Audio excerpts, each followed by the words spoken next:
أنا شرفت له dastuurka ku-meel gaarka ah waxaan u malaynayaa xildhibaanada inay haystaan baaqa jamhuuriyadda federaalka Soomaaliya qodobka koowaad jamhuuriyadda federaalka Soomaaliya faqradda koowaad sidaan ayay u qoran tahay Soomaaliya waa jamhuuriyad federaal ah leh gobonimo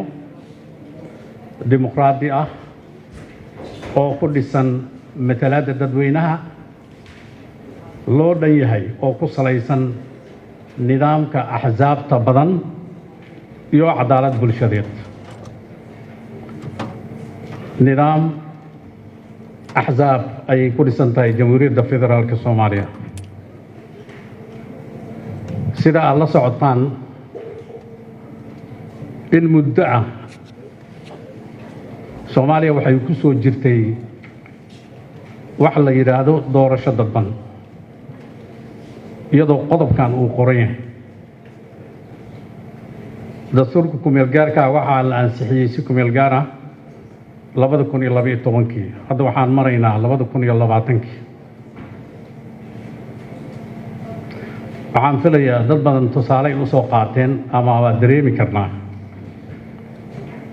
nin mayor ah oo la magacaabay oo magaalo xukuma mayor ka ah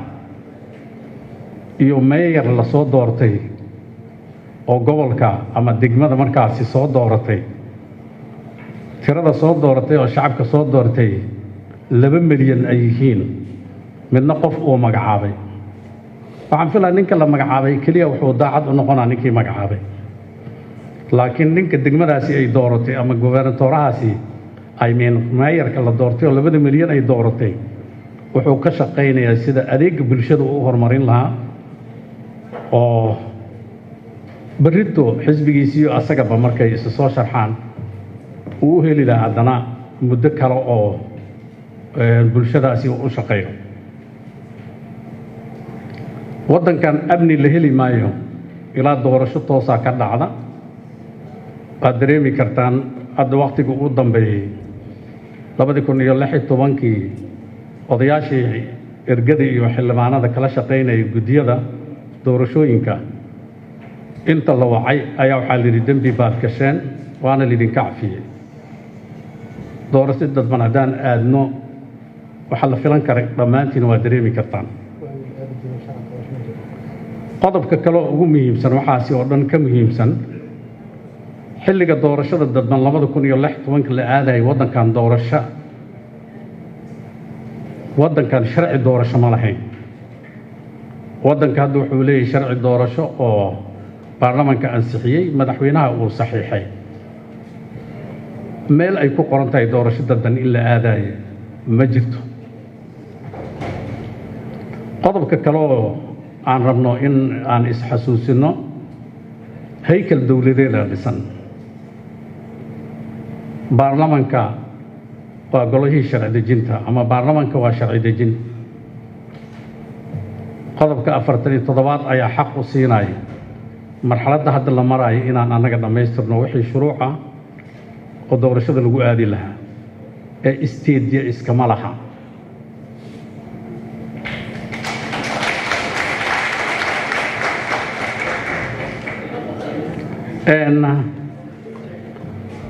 shaqo badan aan soo qabanay shaqada hadda noo harsan waa tan hadda gacanta aan ku hayno oo ah wax ka bedelidda sharciga axsaabta siyaasadeed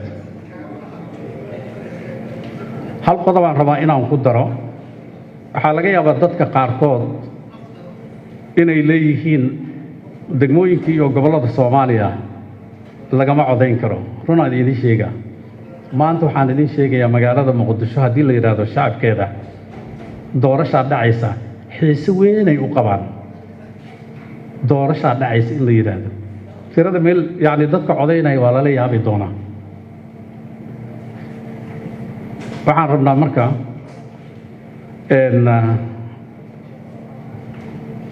maskaxda aan gelino dastuurkaas iyo sharciga doorashooyinka ee baarlamaanka uu ansixiyey kan inaan ku socono aad u mahadsantiin waxaan ku wareejinayaa guddiga arrimaha gudaha gudoomiyaha guddiga arrimaha gudaha ha akhriyo